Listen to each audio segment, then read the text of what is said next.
여호와 내 구원의 하나님이여, 내가 주야로 주 앞에서 부르짖었사오니 나의 기도가 주 앞에 이르게 하시며 나의 부르짖음에 주의 귀를 기울여 주소서.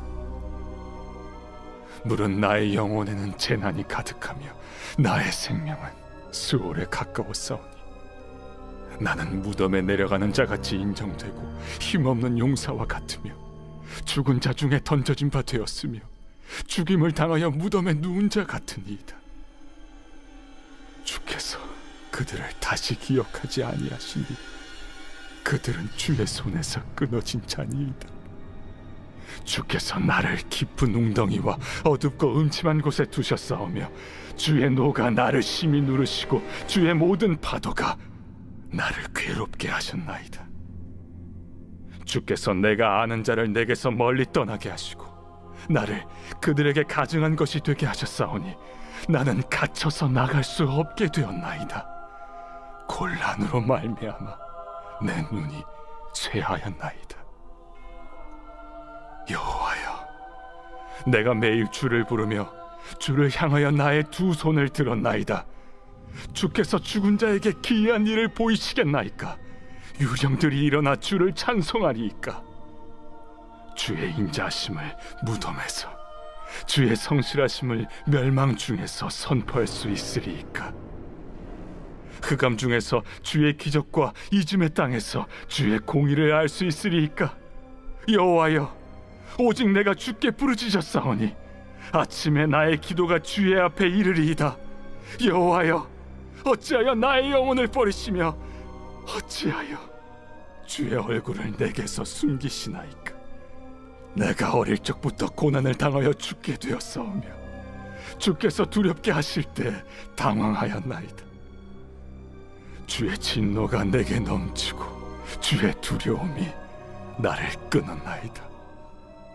이런 일이 물같이 종일 나를 애우며 함께 나를 둘러쌌나이다.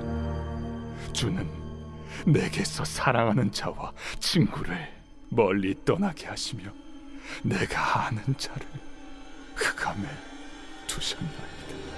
말씀을 하루 이어시는 사랑하는 천안침례교회 성도님들을 축복합니다. 시편 88편은 시편 중에 가장 암울한 분위기와 내용들을 가지고 있습니다. 3절을 보시면 물은 나의 영혼에는 재난이 가득하며 나의 생명은 스올에 가까웠사오니, 18절은 주는 내게서 사랑하는 자와 친구를 멀리 떠나게 하시며 내가 아는 자를 흑암에 두셨나이다. 이렇게 어려운 상황들을 나타내는 구절들이 있습니다. 이 말씀들을 묵상하면서 참 어떻게 이 어려움들을 우리 성도님들과 나눠야 할까 참 많은 고민이 되었습니다. 오늘 이 시를 지은 에스라인 헤만의 상황이 나타납니다. 성경 1절 위에 보시면 마알랏 르안롯이라는 단어가 나오죠. 원어로 질병이라는 의미를 가지고 있습니다. 헤만은 고통스러운 질병으로 지옥에 사는 것과 같은 마음으로 살아가고 있습니다. 육신의 아픔 때문에 그의 영혼은 마치 흑암 속에 있는 것과 같이 외로움과 공고함 속에 빠져 있습니다. 희망이 보이지 않는 것입니다. 오늘 저는 여러분과 고난에 대한 이야기를 나눠보려고 합니다. 근데 이것을 기억해 주십시오. 고난을 이겨내는 방법을 나누려는 것이 아닙니다. 우리가 살아가는 인생엔 고난이 끊임없이 이어집니다. 다시 말해 우리는 피할 수 없는 고난과 함께 살아갈 수밖에 없다는 것입니다. 그래서 오늘 우리는 이 반복되는 고난을 살아낼 수 있어야 합니다. 이것이 진정한 삶의 승리인 줄 믿고 성경에서 말하는 고난을 살아내는 방법이 무엇인지 함께 마음속에 심는 시간 되기를 소망합니다. 먼저 고난의 종류를 알아보겠습니다. 성경이 말하는 고난은 크게 두 종류가 있습니다. 첫 번째로는 죄 때문에 겪게 되는 고난입니다. 이스라엘 백성들이 하나님을 의심하며 우상을 섬기는 범죄를 저질렀습니다. 그 죄의 대가로 바벨론의 포로가 되는 고난을 겪게 됩니다. 두 번째로는 하나님이 정하신 고난입니다. 욥기를 보십시오. 욥에겐 아무 잘못이 없었습니다. 오히려 욥기서 1장 8절을 보니까 그와 같이 온전하고 정직하여 하나님을 경외하며 악에서 떠난 자는 없다. 하나님께서 직접 욥을 인정하시는 모습이 나타납니다. 그런데도 욥은 정말 한순간에 건강, 가족, 친구, 재산 모든 것을 잃습니다. 이렇게 두 가지 성격의 고난이 있는데 공통점이 있습니다. 바로 이 고난의 때엔 하나님의 의도가 있다는 것입니다. 그래서 우리는 처음 고난을 맞닥뜨릴 때 그 고난이 언제 오는지, 그 고난의 의미가 무엇인지 알 수가 없습니다. 여러분들은 만약 여러분들에게 갑작스럽게 고난이 닥치면 어떻게 하시겠습니까? 저에게도 갑작스러운 고난이 닥쳤었습니다. 중학교 2학년 겨울방학 때 제 왼쪽 귀에 돌발성 난청이라는 병이 찾아왔습니다. 어제까지만 해도 잘 들리던 왼쪽 귀가 하루아침에 물이 찬 것처럼 먹먹하더니 서서히 청력을 잃다가 완전히 잃게 되는 병이었습니다. 저희 부모님도 너무 놀라셔서 이 귀를 고치려고 전국 방방곳곳 수소문을 하고 다니셨습니다. 그러다가 서울 아산병원의 이비인후과계에서 최고 권위를 가지신 의사 선생님의 진료를 정말 어렵게 예약을 잡아서 진료를 받게 되었습니다. 돌아온 답변은 이 병이 원인불명의 세포와 관련된 병이라 현대의학으로는 치료할 수 없다는 것이었습니다. 이러한 상황에서 제가 할 수 있는 일은 아무것도 없었습니다. 오른쪽 귀는 정상이어서 정상적인 생활을 할 수 있었지만 이 병이 오고 처음에는 한쪽 귀가 안 들리는 것만으로도 이렇게 답답할 수 있는지 마음에 짜증과 분노가 가득했습니다.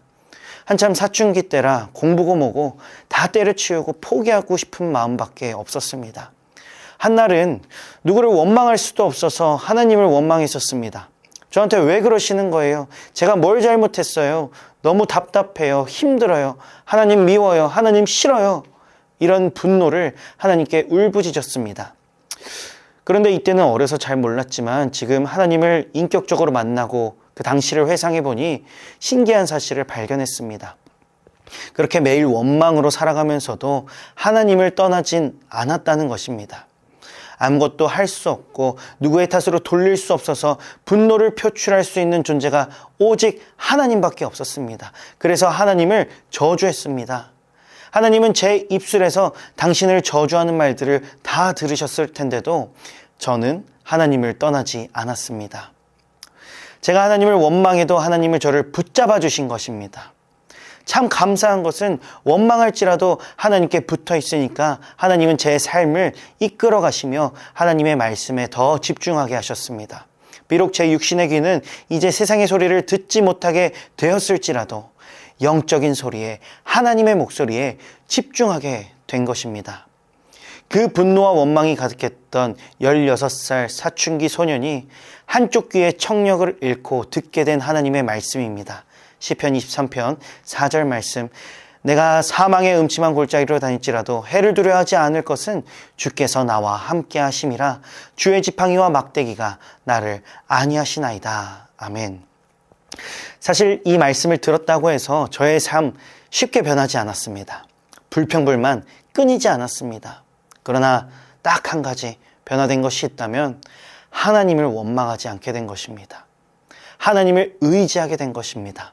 아버지 되신 하나님을 믿게 된 것입니다. 언제나 나와 함께 하시는 아버지를 사랑하게 된 것입니다. 왜 그런지 아십니까? 하나님 다 고쳐주실 수 있다면서요. 아직이에요? 이렇게 원망하면 원망하는 대로 하나님께 울분을 토해냈습니다.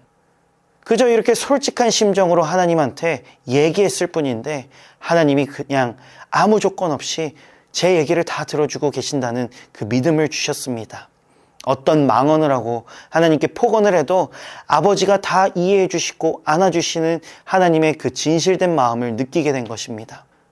그 하나님의 사랑 때문에 저는 하나님을 원망해도 하나님을 쉽게 떠나지 않았던 것입니다. 사랑하는 성도 여러분, 때로는 원망도 하나님 앞에 기도가 될 수 있습니다. 오늘 본문 18절을 보십시오. 그냥 구어체로 표현하면 주님이 내 친구들도 뺏어가고 저를 버리셨어요. 이렇게 표현할 수 있겠습니다. 그런데 2절에 보니까 이것도 기도랍니다. 그것도 주님이 다 들어주시는 기도랍니다. 2절 말씀 함께 읽겠습니다. 나의 기도가 주 앞에 이르게 하시며 나의 부르짖음에 주의 귀를 기울여 주소서. 아멘. 칠흑과도 같은 밤에도 별이 뜨는 것과 같이 아무리 우리가 영혼의 어둠 속에 거하고 있는 것 같더라도 반드시 그곳에 빛이 있습니다. 별에 가까이 갈수록 그 빛은 더 커지는 것처럼 우리도 기도로 하나님 앞에 더 가까이 가면 우리의 영혼엔 빛이 더욱 크게 비춰질 것입니다. 그래서 우리 오늘 기도할 땐 솔직하게 기도합시다.